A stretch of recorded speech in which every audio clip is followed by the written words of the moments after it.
Hello and welcome to Imperfectly Perfect Cooking.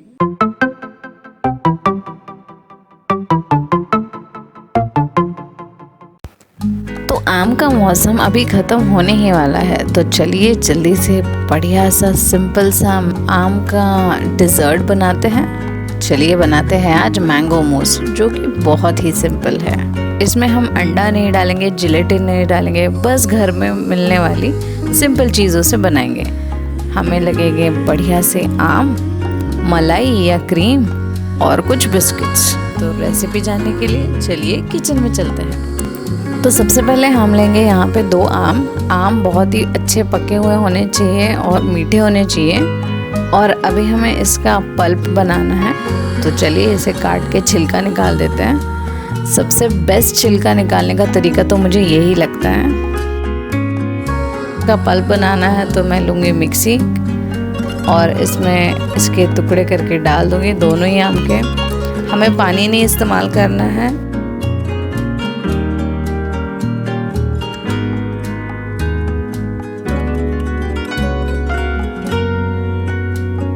और यहाँ पे मेरा आम काफ़ी मीठा है, लेकिन फिर भी मैं इधर 2 चम्मच चीनी डाल रही हूँ। आप अपने हिसाब से आम को टेस्ट करके इसमें चीनी डालिए। चलिए अब इसे घुमा लेते हैं। देखिए पल्प हमारा रेडी है। पल्प काफ़ी गाढ़ा बना है क्योंकि हमने इसमें बिल्कुल भी पानी नहीं डाला है। तो अब इस पल्प को हम रखेंगे रेफ्रिजरेटर में। और चलिए अगले स्टेप की तरफ बढ़ते हैं। तो अब यहाँ पे लिए हैं मैंने कुछ मारी के बिस्किट्स। देखिए हमें ना इन बिस्किट्स का बेस बनाना है, जैसे कि चीज़ केक में होता है। तो आप जिस भी ग्लास में आपका मैंगो मूस सेट करने वाले हैं, उस हिसाब से आप बिस्किट्स ले लीजिए। यहाँ पे मैंने कुछ 15 से 20 बिस्किट लिए हैं। इन्हें मैं मिक्सी में डाल के दरदरा सा चूरा बना लूँगी। तो देखिए हमने इन्हें पीस लिया है। अब हम इसमें डालेंगे बटर। तो बटर को मैंने पिघला लिया है और अब मैं इस बटर को मिक्स करूँगी। इससे क्या है, इससे हमें थोड़ी सी बाइंडिंग मिल जाएगी इस बिस्किट के पाउडर के लिए। तो अब ये बटर हम यहीं पे मिक्स कर लेते हैं अच्छे से। सारी जगह पे बटर मिक्स होना चाहिए और कोई भी लम्प्स नहीं रहने चाहिए। तो अब इस बिस्किट के पाउडर को या इस बिस्किट के चूरे को हमें हमारे ग्लासेस के बेस में डालना है। तो चलिए अब हम ग्लासेस ले लेते हैं। ग्लास, कटोरी, आप कुछ भी ले सकते हैं। मैं ये 2 ग्लास ले रही हूँ। तो अब सबसे पहले ये बिस्किट का पाउडर हम डालेंगे। बस 1-2 चम्मच पहले डाल दीजिए। और अब अपने हिसाब से कितनी बड़ी लेयर आपको चाहिए, आप उस हिसाब से इसमें बिस्किट का पाउडर डाल सकते हो। और अब हमें इसे थोड़ा सेट करना है। तो क्या हम करेंगे, हम लेंगे कोई भी छोटी चीज़ जो इस ग्लास में चली जाए। जैसे कि यहाँ पे मेरे पास एक छोटी सी कटोरी थी और उससे हमें इसे थोड़ा सा प्रेस करना है ताकि एक बेस बन जाए। और जैसे कि हमने इसमें पहले ही बटर मिलाया था, तो उससे हमें अच्छी बाइंडिंग मिलेगी। तो इस कटोरी से या कोई भी छोटा ढक्कन हो या दवाई का ढक्कन हो, कोई भी चीज़ इस्तेमाल करके इसे सेट कर सकते हो। देखिए कितना अच्छा बेस बना हुआ है। अब इसे भी मैं रखूँगी फ्रिज में। चलिए अब हमारे तीसरे स्टेप की ओर चलते हैं, जो कि है मलाई या क्रीम। तो हमें इस क्रीम को विप करना है। हमें विपिंग क्रीम बना के उस मलाई को काफ़ी हल्का बनाना है। तो आप ये देख रहे हो ना, मैं यहाँ पे कुछ सेटिंग कर रही हूँ पहले। तो ये काफ़ी इम्पॉर्टेंट है। अगर आपको एक अच्छी हल्की विपिंग क्रीम चाहिए तो मैंने सबसे पहले लिया एक बड़ा बर्तन, उसमें मैंने डाली बहुत सारी बर्फ़। और फिर मैंने एक बर्तन लिया है जिसमें मैं विप करूँगी। आप देख सकते हैं ये बर्तन ठंडा है, हमें सारी चीज़ें ठंडी चाहिए। और अब मैं इसमें डालूँगी मलाई। ये मलाई घर की है या फिर आप वो अमूल फ्रेश क्रीम आता है वो भी इस्तेमाल कर सकते हैं। तो आपको इस क्रीम की कंसिस्टेंसी देखनी है। देखिए ये बिल्कुल ही दूध जैसी है। जैसे मलाई घर की होती है वो थोड़ी गाढ़ी होती है, तो इसे हमें ऐसे ही पतला करके इस्तेमाल करना है। हमारी क्रीम बहुत ही पतली होनी चाहिए, तभी आपको अच्छा रिजल्ट मिलेगा। तो अगर आपकी मलाई गाढ़ी हो तो उसे छन्नी से अच्छे से छान लीजिए और वो तुरंत ही ऐसी हो जाएगी। इसमें मैंने कोई भी पानी मिक्स नहीं किया है, कोई भी दूध नहीं मिक्स किया है। तो अब चलिए हम बीटर या विस्कर लेके इसे बीट करते हैं। तो सबसे पहले हम चलाएंगे बहुत ही कम स्पीड पे, जैसे कि 3 या 4, और जैसे जैसे ये विप होगी हम हमारी स्पीड बढ़ाएंगे। हमें ऐसे करने के लिए लगेंगे 5 से 6 मिनट। तो पहले 3 मिनट करेंगे, फिर थोड़ा रुकेंगे और फिर आगे 3 मिनट करेंगे।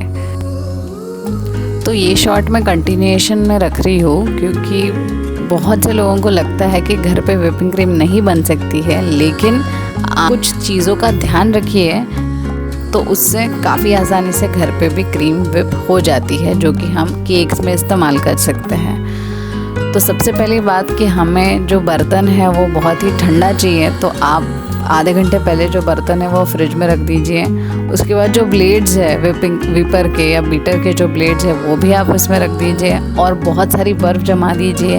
और जो क्रीम है उसको पहले से ही छान के ऐसे पतला बना के आप उसे फ्रिज में रख दीजिए। तो हमें बर्फ़ नहीं चाहिए, तो इसलिए फ्रीज़र में मत रखिए, लेकिन फ्रिज में ज़रूर रखिए। तो फ्रिज में इसे 7 से 8 घंटे रखिए ताकि ये अच्छे से चिल हो जाए और फिर आप इसे इस्तेमाल कर सकते हो। आज की जो क्रीम है मैं इसे सॉफ्ट पीक्स वाली क्रीम बना रही हूँ क्योंकि हमें केक पे नहीं डालनी है, हमें इसे मूस में डालनी है। तो ये थोड़ी सी सॉफ्ट क्रीम बनेगी और अगर आप इसे 3 से 4 मिनट और करो तो ये बन जाएगी केक पे डालने वाली क्रीम। देखिए बातों बातों में हमारी क्रीम अभी थोड़ी गाढ़ी हो गई है। तो अब मैं इसमें डालूँगी पिसी हुई चीनी। क्रीम में हमेशा पिसी हुई चीनी ही डालिए। मैंने इसमें डाला है 3 चम्मच क्योंकि हमें केक में नहीं इस्तेमाल करनी है और हमारा मैंगो पल्प वैसे भी बहुत मीठा है। तो ये सारी चीज़ें बहुत ज़्यादा मीठी ना हो, इसलिए मैं कम ही चीनी डाल रही हूँ।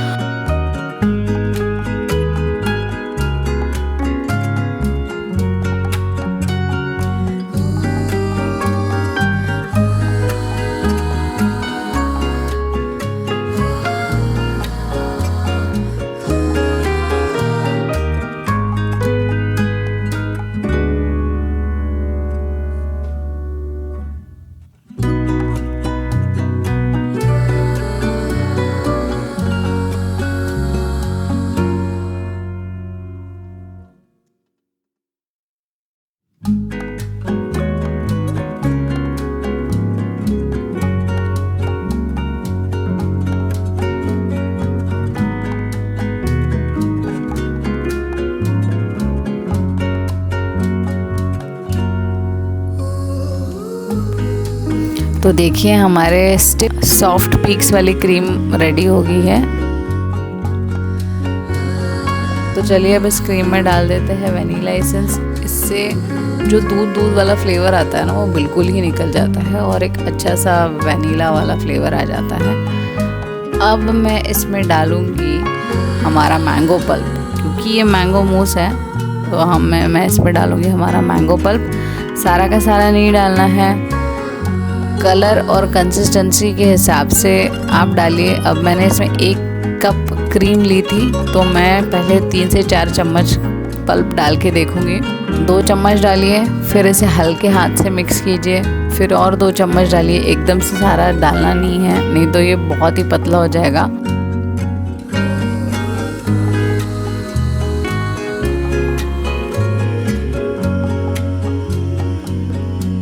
ये जो कलर के शेड्स देख रहे हैं ना, बहुत ही प्यारा कलर लग रहा है, लेकिन हमें इसे मिक्स करना है और एक हल्के से लाइट येलो कलर में बदल जाएगा ये सब।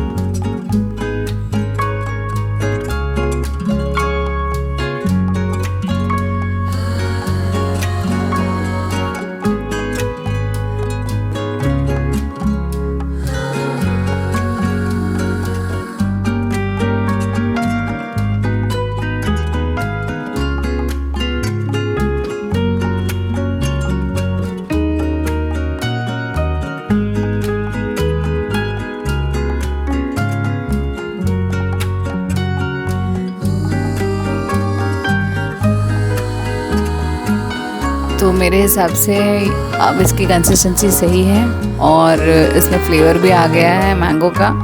तो इसे हम तुरंत ही फ्रिज में रख देते हैं। तो अब आधा घंटा हो चुका है और चलिए हमारे ग्लासेस हम निकाल लेते हैं। तो इस डिश की खासियत ये है कि आपको जिस हिसाब से प्रेजेंट करना है आप कर सकते हो कि पहले मूस का लेयर डाल दो, फिर मैंगो पल्प का लेयर डाल दो, कुछ इसमें आम काट के डाल दीजिए या फिर ड्राई फ्रूट्स डाल दीजिए, काजू थोड़े से घी में रोस्ट करके, तो आप कुछ भी इसमें इस्तेमाल कर सकते हो। तो मैंने क्या किया, मैंने पहले लिया है एक बिस्किट का बेस लेयर, फिर 2 से 3 चम्मच डाले हैं मैंगो पल्प और फिर मैंने डाला है इसमें हमारे मैंगो मूस 2 से 3 चम्मच।